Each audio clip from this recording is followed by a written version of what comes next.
morning. This morning we are making my daughter's favorite recipe, which is Scottish scones. I will link the cookbook, or at least put the name of the cookbook that I got this recipe from down below. My recipe book is falling apart because we've used it so much.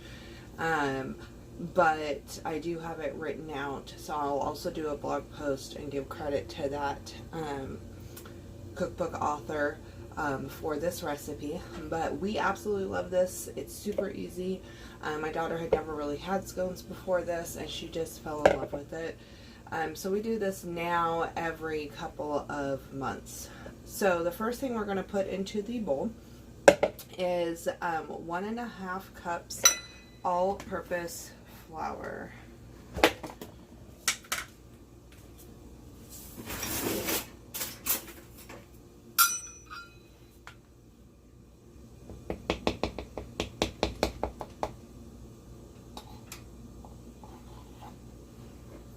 Half.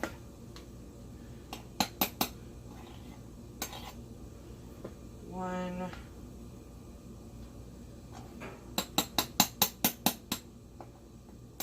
And a half.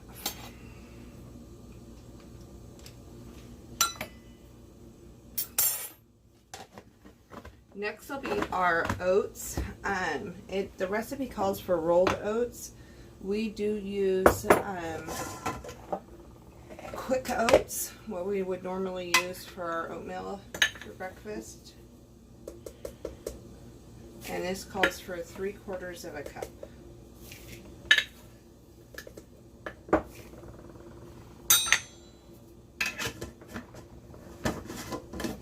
Next, we need our brown sugar. Now, for some reason you don't have brown sugar in the house, or you're running out, you can actually make brown sugar with molasses and regular white sugar, just in case you're ever in a pickle.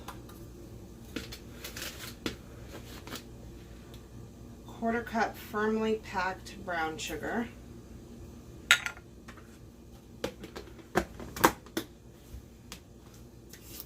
While I'm doing this, I also have the oven preheating to 375 degrees.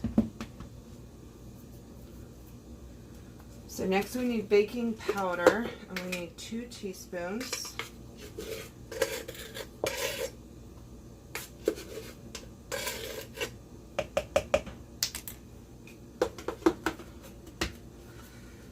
need 1/2 teaspoon of salt.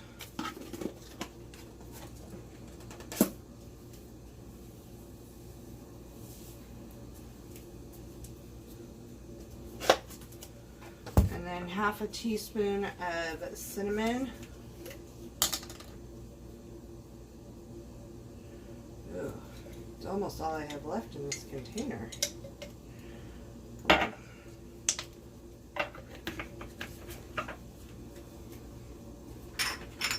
Getting out a different container. So 1/2 teaspoon of cinnamon. We have 1/2 cup of butter, which is 1 stick. I had forgotten to take it out of the refrigerator. I would leave it out overnight. But I did pop it in the microwave for 10 seconds. And what I'm going to do is, before I pop this in, this is the pastry blender. I have a Pampered Chef one. And I'm just going to take this and mix in the dry right now, so it's all kind of evenly distributed.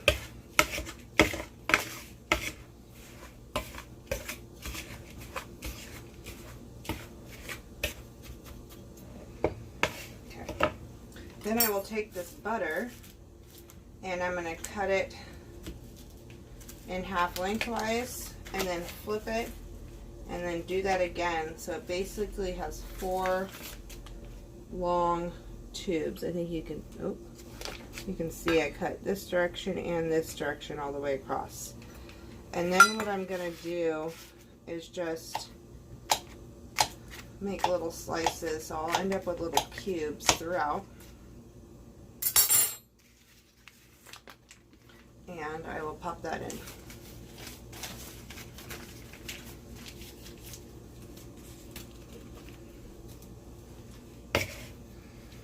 And I'm going to take this, and if you've never used a pastry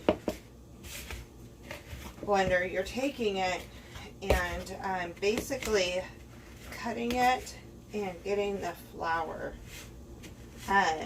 mixture. You're cutting it into the flour mixture, and what you're going to want to do, I can't do it sideways for you, sorry. What you're going to want to do is every once in a while, if your butter gets stuck, to pull it off of here, and then I make sure that I'm pulling that powder over the top of the butter. And this is why you don't want it super soft. You just want it soft enough to kind of work with. And you want to get it into to where it just looks like crumbles, little pea-sized crumbles.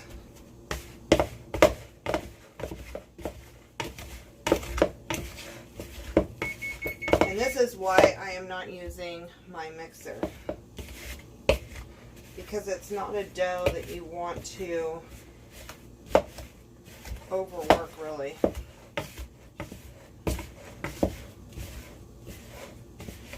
Okay, so I am just about where I want it to be.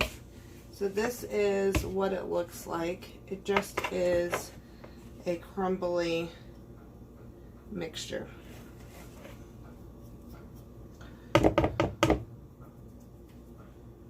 Oops, let's get all this off of here.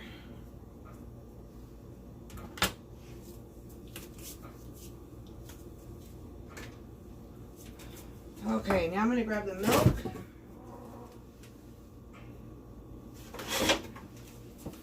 And I'm going to add a half a cup of milk.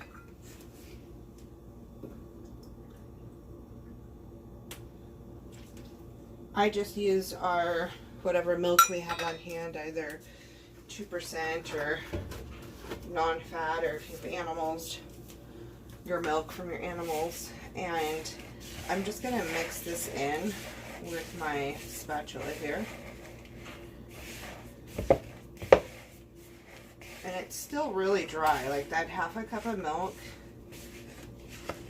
you're just getting it just slightly damp.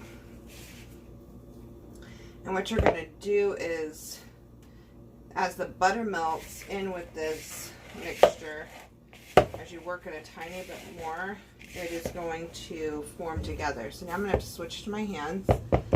And I really cleaned this counter before I started and sanitized it, because I knew I was going to have to use it. So what I'm going to do is take some of this flour and I'm going to sprinkle it on my counter.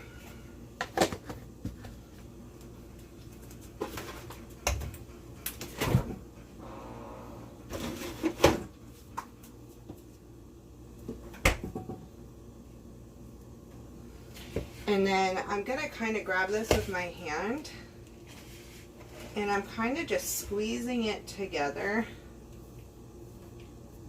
and making sure that I'm getting this mixed together enough. Let's see if I can show you this on camera here. So I'm just trying to get it to stick together enough. And this process right here is why you very rarely see my wedding ring on in these videos, because I'm always doing something that's going to get gunk in it. So it is in a safe spot out of the kitchen. Okay.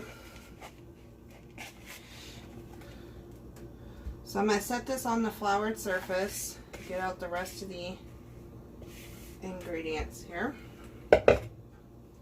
And you're only going to knead it a couple of times on the floured surface. I do not even always do this. I almost feel like I did too much flour. But you want to just make sure that this is incorporated enough that it's going to stay together now.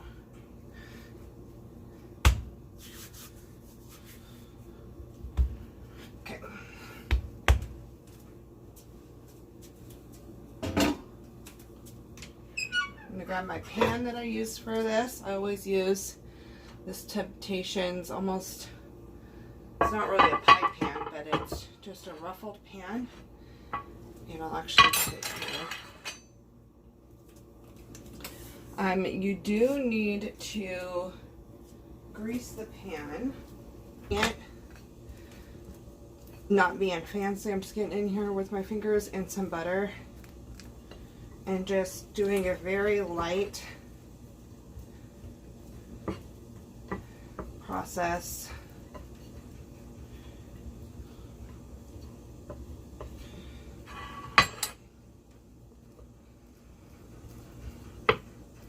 On the pan here. Okay, so it's very lightly coated. I'm going to take this and I'm kind of going to shape it as much as I can into a circular shape that is about 1 inch thick.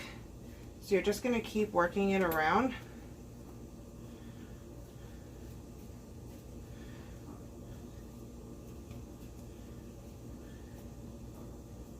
Okay, and I'm going to put that into our pan.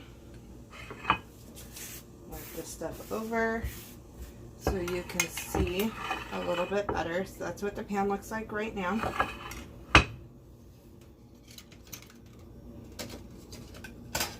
And then I'm going to take 1 tablespoon of butter, and this needs to be pretty softened. I mean, you can melt it. I don't like to melt it, but I like this to be pretty softened.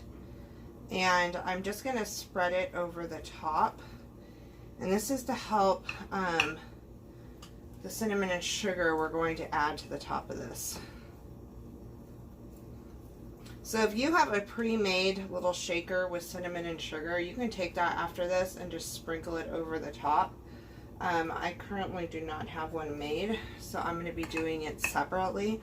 The recipe calls for 1 tablespoon of sugar and 1/4 teaspoon of cinnamon. So you can adjust that how you feel fit.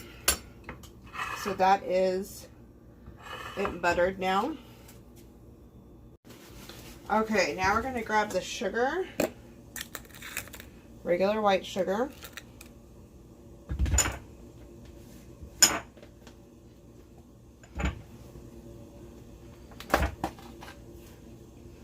And I'm going to take about a tablespoon and just, actually I'm not even going to use the whole tablespoon. I don't like it that much.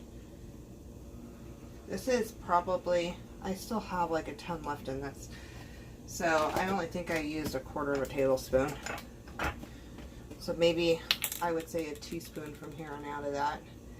And then cinnamon.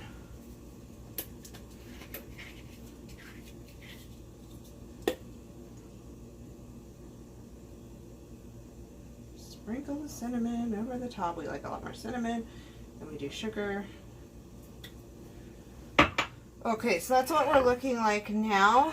And what I'm going to do is take my knife and I'm going to cut it in half.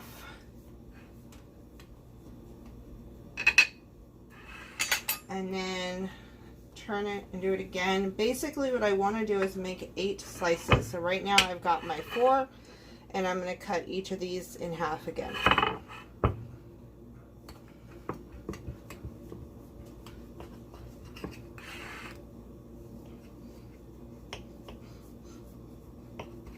And this is going to give you 8 scones.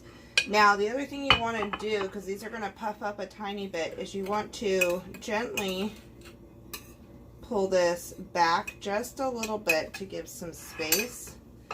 So when I put this in the pan, I make sure that I don't push it down. I should have said that when we were putting it in the pan. But so when you go to make this, do not push it down onto the pan, because you're going to want to pull it off of the pan and pull it back just a little bit.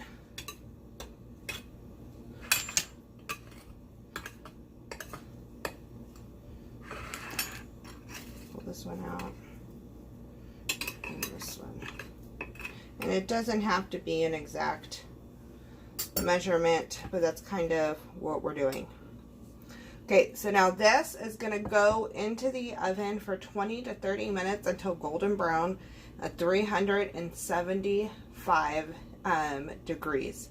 So I'm going to go ahead and pop this in, and I'm going to turn the camera off, clean up my counter a little bit, and come back when this is done. We'll see you soon.